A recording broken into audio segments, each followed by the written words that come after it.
Hi, everybody, and welcome to Stamola Live School Visit today. We're really, really excited that you're here with us on a Friday. There's no better way that we would like to be spending our afternoon than with you all and with our special guest, Donna Barba Higuera.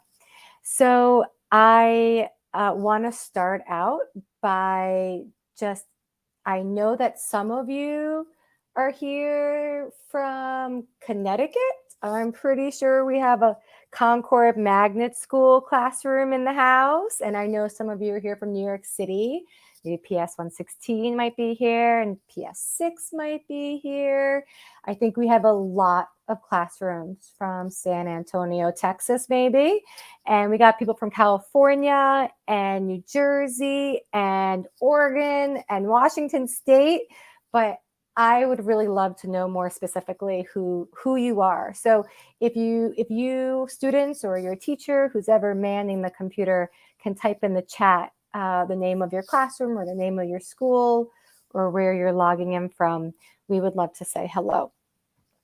So today we're going to be visited by Donna Barba Higuera, and she wrote this picture book. This is her most recent book, The Yellow Handkerchief, which is illustrated by Cynthia Alonso. But Donna has written many books before this. She writes both middle grade and picture books.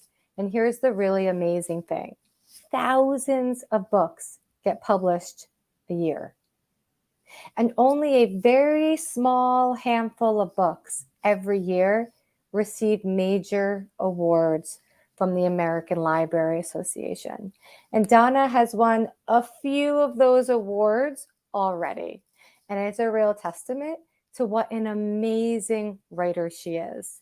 And so we are especially lucky to be able to learn from her today.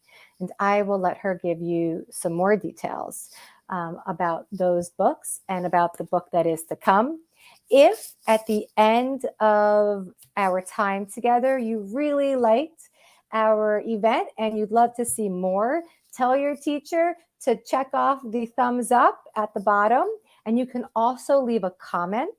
And you can also email me at stamolalive@gmail.com. I get those emails, and you can give us any feedback. If you want me to tell Donna something, if you want to see something different in the future, if you have special requests, we would love to hear it. So that's it from me. I'm going to bring in Donna. Hi. Good morning, everyone. Donna, thank you so much for being here. We're so happy. Oh, I'm so excited. It's going to be fun. So I'm going to make you big on the screen. Okay. So everybody can see you up close. And then when it comes time to do the slideshow, I'll pop back in. All righty. Okay. Let's see if I can figure out how to do that. I'm big.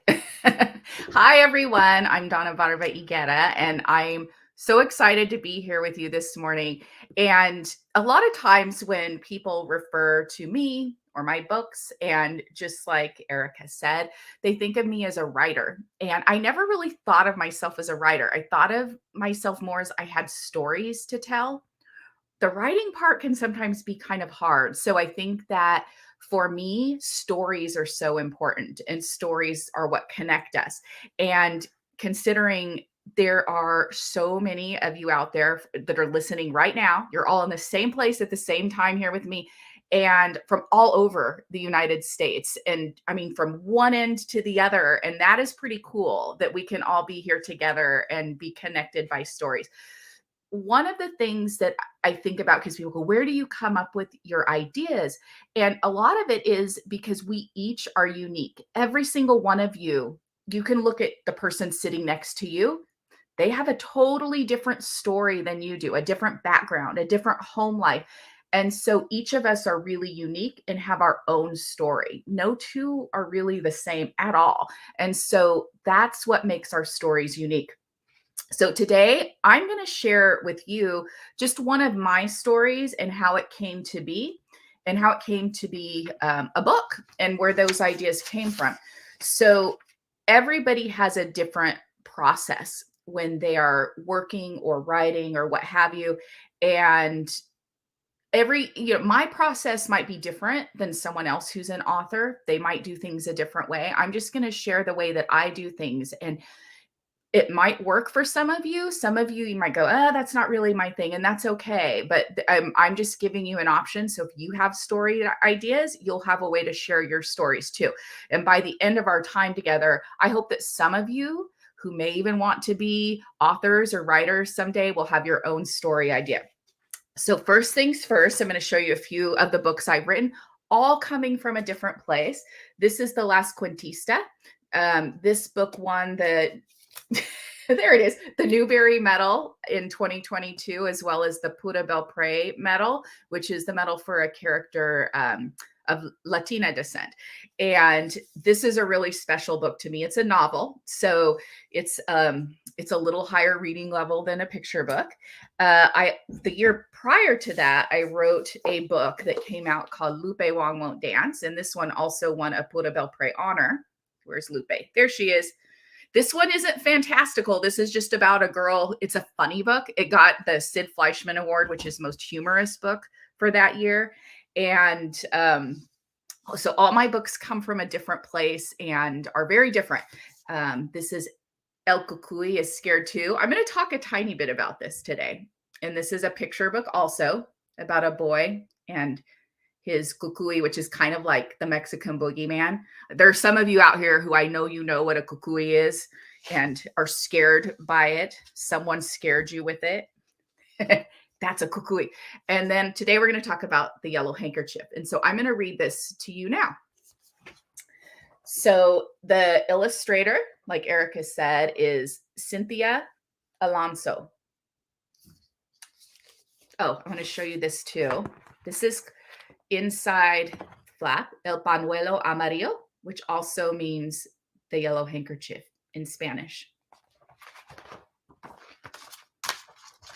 And we will begin as soon as Donna can get the right page.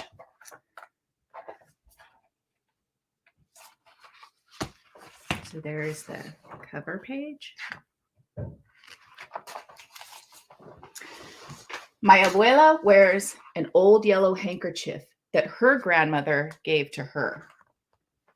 Hold that back a little bit so you can see.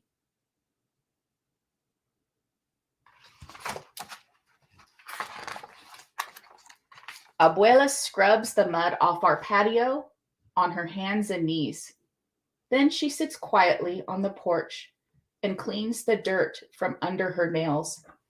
I don't like the yellow handkerchief.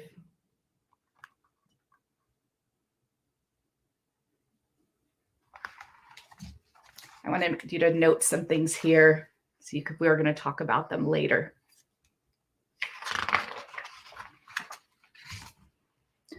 Abuela carries the eggs from the coop into the kitchen.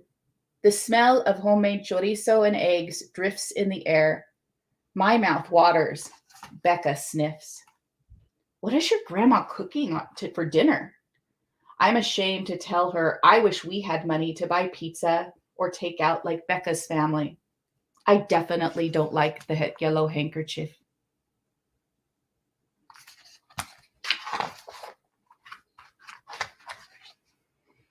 The oldest gallina no longer lays eggs. Abuela plucks the chicken. Why does your grandma have feathers in her hair? Becca asks. I glance at the chicken coop. My belly will be full. Why can't we buy chicken at the store like everyone else? I can't stand the yellow handkerchief.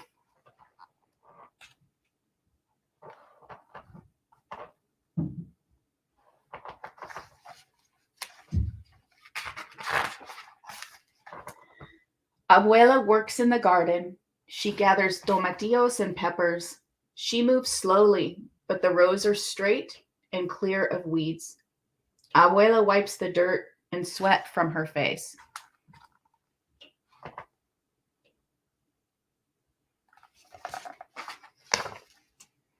Then she waves her handkerchief to get my attention.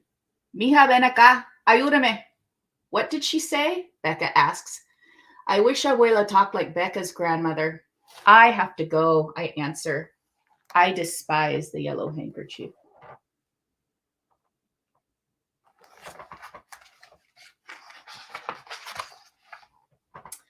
lava monster, Becca yells. Seguro! I accidentally call out safe in Spanish instead of English. I cover my mouth in embarrassment. Becca doesn't understand and springs toward me. I quickly dodge to one side too fast and...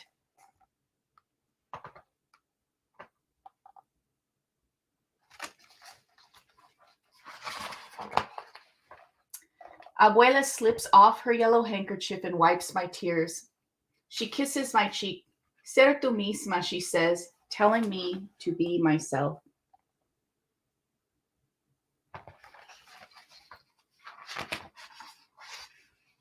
This is so beautiful. That night, she sits on the edge of my bed and sings, Duérmete, mi nieta.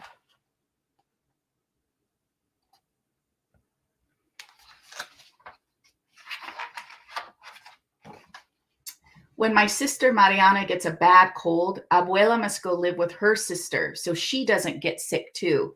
We are all sad.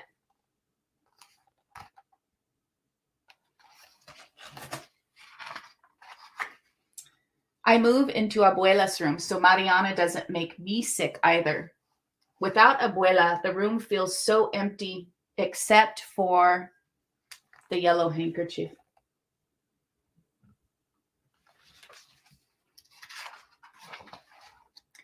In all the rush, she must have left it behind.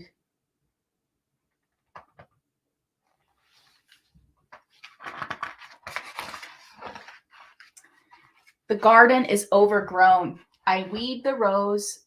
Our new chicken squawks. I collect her eggs. The patio grows dusty. I make it shine.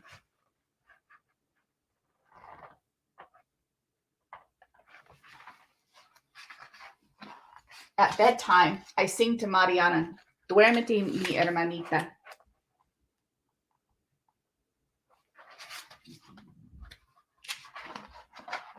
I sit on our porch and look out at my work.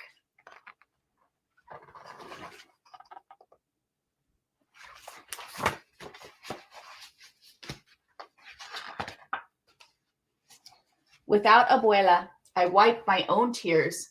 I miss her, and I'm tired of being apart.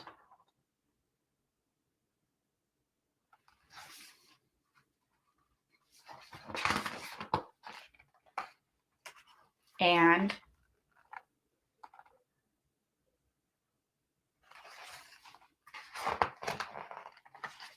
yo amo el pañuelo amarillo. So we're going to talk a little bit about how this came to be.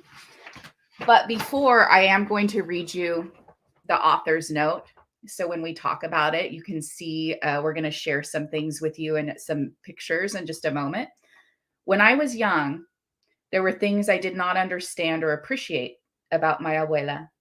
While my friends' grandmothers wore fancy dresses and drove new cars, my grandmother wore faded house dresses and came into town in an old, rusty truck. When she was a little girl, instead of going to school like other children, she'd worked as a maid in a hotel to help support her family. My friends' grandmothers lived in big houses with lawns and flower gardens. My grandmother lived in a tiny, tilting farmhouse surrounded by tumbleweeds and cacti in the dusty oil fields. Other grandmas had cats or dogs. Mine had pigs and chickens, and they were not pets. Their grandmothers bought their food at stores. At my grandmother's table, almost everything we ate came from her yard. My friends ate store-bought hot dogs. We scrubbed pig intestines to make chorizo. They had bookshelves of books and traditional fairy tales. My grandmother didn't have a library full of books, but she never ran out of colorful stories about her family and our history. From her memory, she spoke magical folklore that I'd never find in books at my school's library. I know now how beautiful, brilliant, interesting, and strong she was. I miss her stories. I miss milking goats and gathering eggs with her. I miss the smell of corn flour in her kitchen while she cooked. I even miss scrubbing pig intestines to make chorizo with her. And I'd give almost anything to see her waving her dirty handkerchief and hear her calling me inside just one more time. So those are images that I remember with my grandmother, and my time with her when I was probably your age, a time when I felt different about her than I felt even a few years later. So we're going to talk about that. So we're going to begin a slideshow so I can show you a little bit about this. So that is the cover you've seen. So I want to go on to the next slide and I'll show you my family. This is my bisabuela, which is great grandmother, and her 7 children. This was a picture taken. My grandmother is one of the 2 girls on either side of her, not the one in the overalls. That was my aunt, my tia Berta, who did not like wearing dresses. And she was very angry on that day.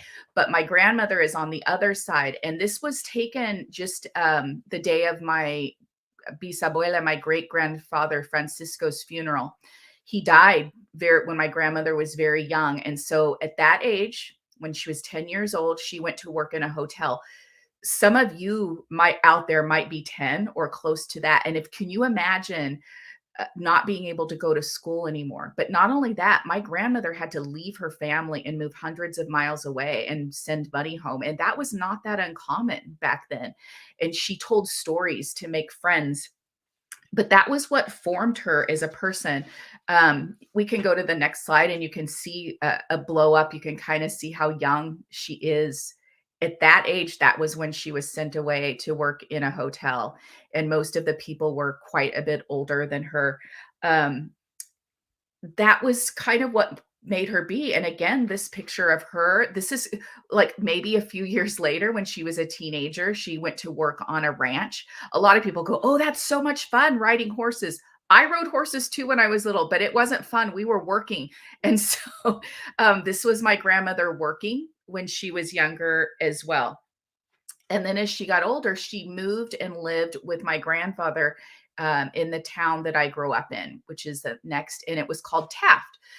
This town was a very small town. You might recognize the picture when I said, take note of this, that little tiny thing in the background. You can see that is called an oil derrick. Some people, those of you in Texas probably have seen one and you know what that is, but in parts of California, you know as well. But a lot of people don't know what that is. So an interesting fact, when we were writing this book, Cynthia Alonso, initially I had written oil fields and oil derrick, but she didn't know what it looked like. And so I sent her this picture and a few others, and she was like, oh, okay. So she went back in and illustrated and added that back in the book. And that's part of how you work with an illustrator, and they come to know what you actually saw and the ideas, and they can see the pictures and then put them in the book. And that was so wonderful for me to be able to share that with the illustrator, Cynthia. So in the next picture, you can also see the next slide shows a little bit about where I lived, which was agriculture in the Central Valley of California. It's called the Central San Joaquin Valley. I'm very proud of where I'm from. The people are wonderful. There are agricultural fields, but there are also oil fields, which that's the picture. It looks a little bit more like the desert. And there are machines that pump oil out of the ground for gasoline and things like that. But there are also people who work in the agricultural fields. And I'm a product of both of those. I have family who've worked in both of those places. And so I'm very proud of where I'm from. But that's where my grandmother spent a lot of her time. And in the next image, you will see that is their home. That's my father hanging laundry behind my grandmother. And it's hard to see here, but if you were to zoom in, you can see behind that there are oil derricks as well. And that was their backyard. And this place was so magical to me. Because of my grandmother, like I told you, the house was tilting and dusty, but there were pigs and goats and chickens, and it was just the most magical place for me. And if you go to the next slide, you can see even my father dancing, like, and my grandmother, she may have been singing. It was just that fun of an environment all the time. They didn't have a lot. They had very little money, if any at all, but we were happy and we had a wonderful time. And I'm so appreciative of that now. If you go to the next slide, this was the house that I grew up in. Now, you can see the side of the house there. The length of the house is the same distance. So it was a very small house. But again, I was very happy. But it was different. Even though it was small and we didn't have a lot, we lived in the city and it was a different environment that when my grandmother had living in the desert. And so there were often times when my grandmother would come to town, and I would be a little bit, I would see her pull around the corner. If you go to the next slide, this is the age that I was when we moved into that house. We lived in an even smaller house before that. And I was so proud to be living in this house. But this was about the age when I started knowing and seeing that the other grandmothers and were a little bit different than mine. And if you go to the next picture, that is my grandmother's truck. And so when I wrote this in the book, I wrote about the truck, but I didn't really describe it.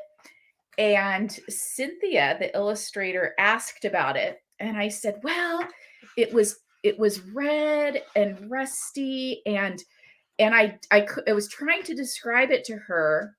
And I found a picture of that truck. And Cynthia drew the truck off of that picture. That is so wonderful. And when you're making picture books and you can share that with an illustrator, it makes the book all that much more special. So when I saw it, I said, oh, that's my grandmother's truck that was in the picture book. And that made me so happy. The other part that you saw the picture of my grandmother, on the horse. She wore jeans and overalls. She wore work clothes. So when she would come into town, this was a truck when I was a little bit older. This isn't the exact truck, but I found this isn't her truck, but this is exactly what it looked like, but it was rusty. And she would come around and she would get out of the truck and walk up the steps. And sometimes she might say something in Spanish or English. I never knew. And if my friends were around, I was a little bit embarrassed. And, but she would oftentimes have on her work clothes and she would have her handkerchief wrapped over her head. And it was something that I was like, oh my gosh, my friends are going to see. Now, that was when I was at my house in town. If I went to her house, I had zero embarrassment. And so it taught me something about myself, that I was the one that had the issue. And I will tell you this, and I forgot about this. So my friend who in the book is called Becca, her real name is Amber. She was a friend that I grew up with.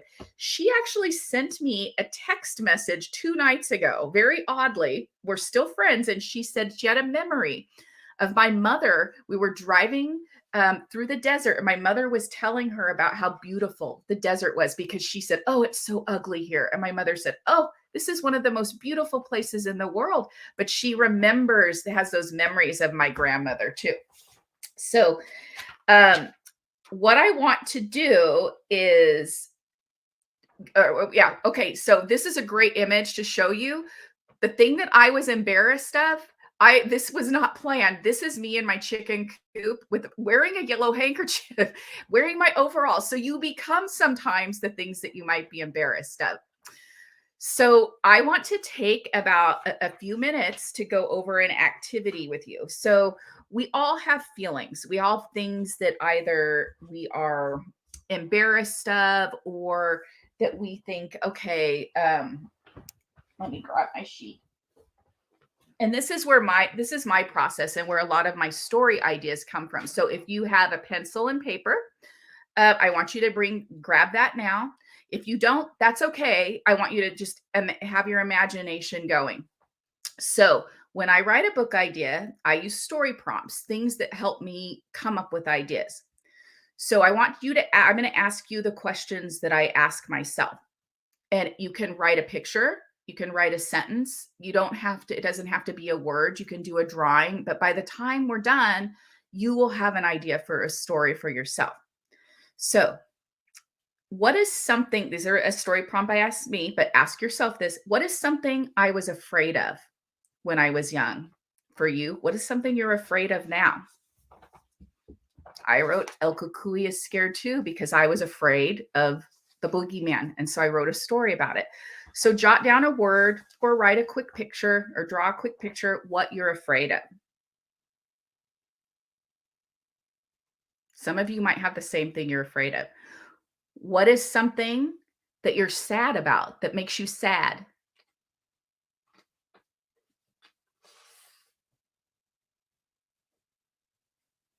Take another few seconds, write something that makes you sad or draw a quick picture of it. It doesn't have to be a beautiful picture, just a quick one. And what I did for this story, what was something I was embarrassed of?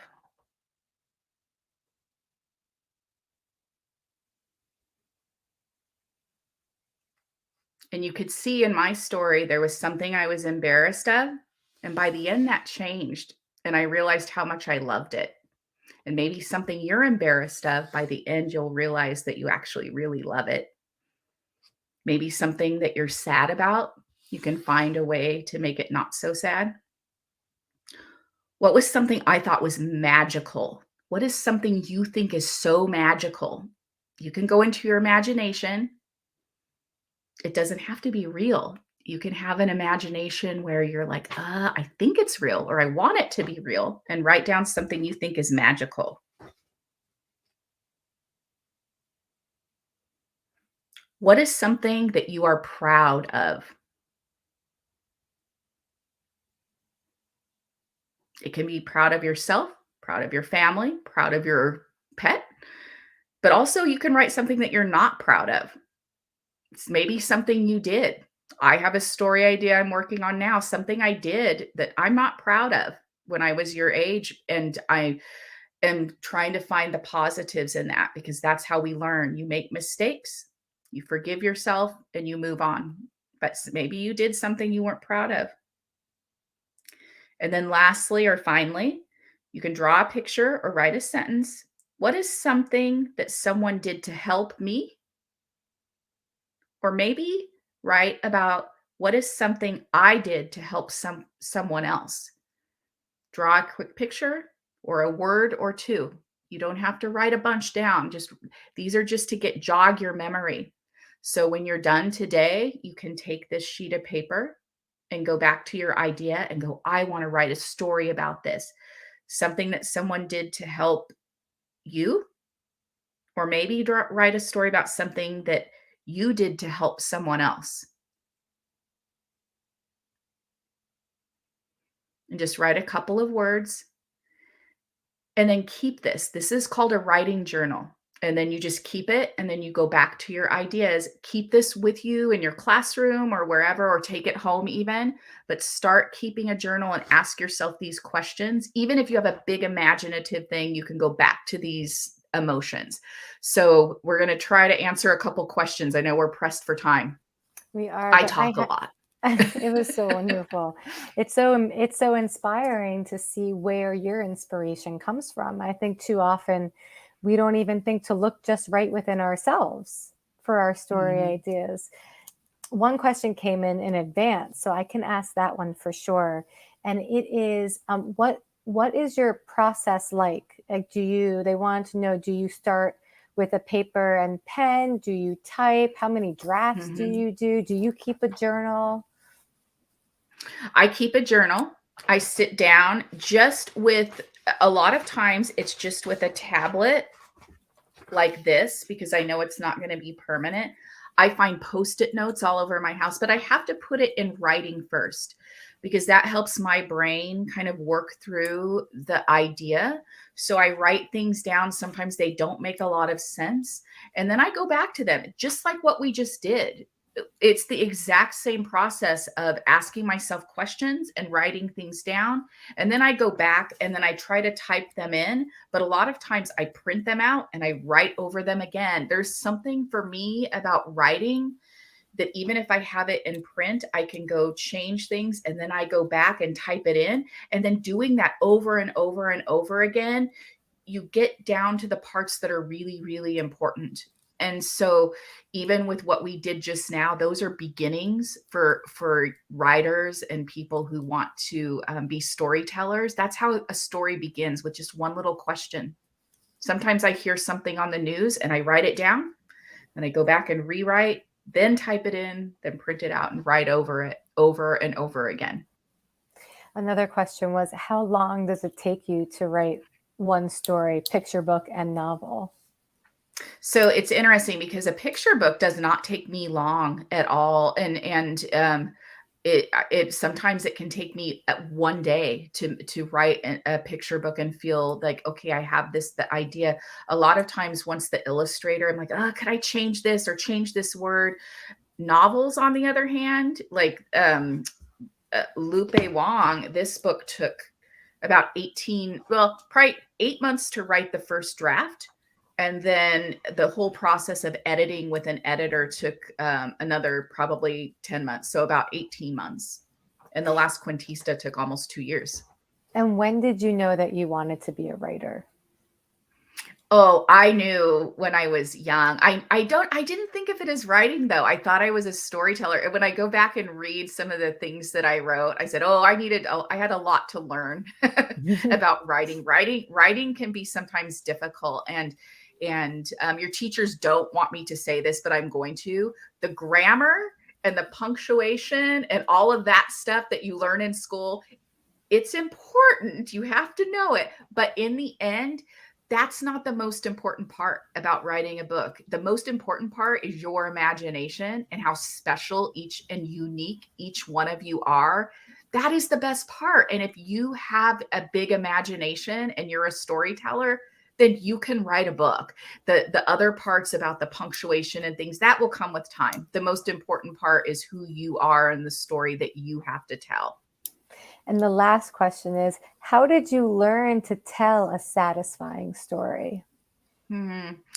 I think for me, I don't know that I learned. I always doubted myself because I didn't know if other people would like my stories. But as I'm writing, if I am laughing or I am crying or I am feeling emotions, then I think it's going to be satisfying, which is why the questions that I asked the students today were about emotions, because that is what connects us. If you can, all of us feel emotions. All of us have,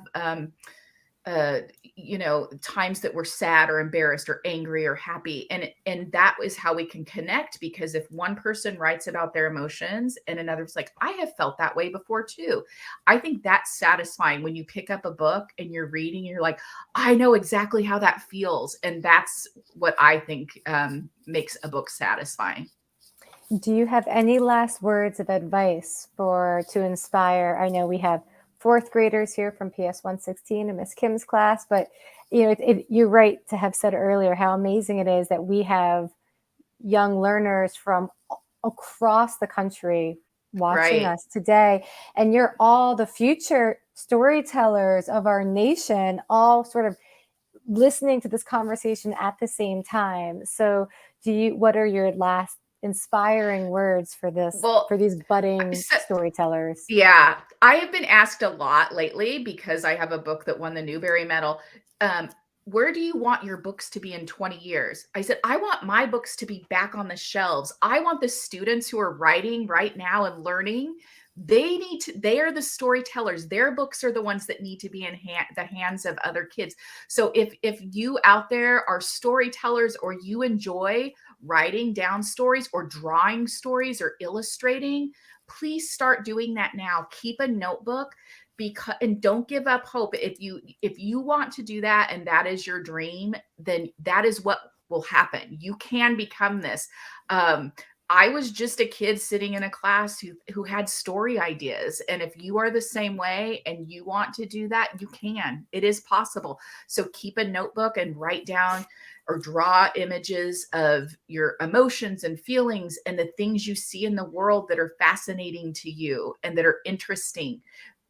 If they are to you, they will be to other people. So write them down so that you too can just continue telling your stories and sharing yourself with others, because we all need to connect with each other, and that's how it will happen.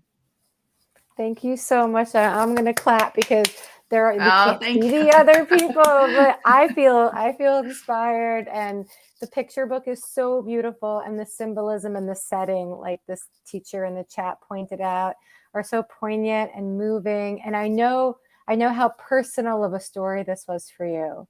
And it's so I would brave. never, it's a story that as a kid, I would never have wanted to tell someone about my feelings about this. And it was a hard book, even as an adult, to write and put out there. But now that I have, I'm really happy because I've had people say, I felt this way too. And I was embarrassed to share that about this. And that's how we learn about one another. And I guarantee that so many kids out there, they're sitting next to somebody and they have experiences that if they shared, they would go, oh my gosh, I have felt that way too, but they might be embarrassed to share that. So it's a start. It's okay to feel embarrassed sometimes about the people we Right. love. It doesn't mean that we don't love them. That's natural. Exactly. Yeah, it's Exactly. How natural. many of us out there go, oh my gosh, my mom just said that. I can't believe she said that in front of my friends, or my dad. Oh, please stop talking. Like, there are things that we have all felt that way, and you are not the only one. So everybody, thank you so much for joining us today. This is our last Cibolo Live school visit for the 2022-23 school year, because school is almost over and it's almost summertime, but we will resume again in September. And for all the teachers out there, if you don't already subscribe, you can do that so you don't miss events, and you can subscribe to the Cibolo Live newsletter on the Cibolo Live website. I'm just going to put into the chat for anybody who might come across this later a link to bookshop.org, which is a bookstore that sells books, but portions of the money go back to help indies. So you can get the Yellow Handkerchief there. You can get it anywhere. And we'll see you next time, everybody. Have a great rest of your school year. Be good, enjoy, and we'll see you next time. Bye. Bye-bye.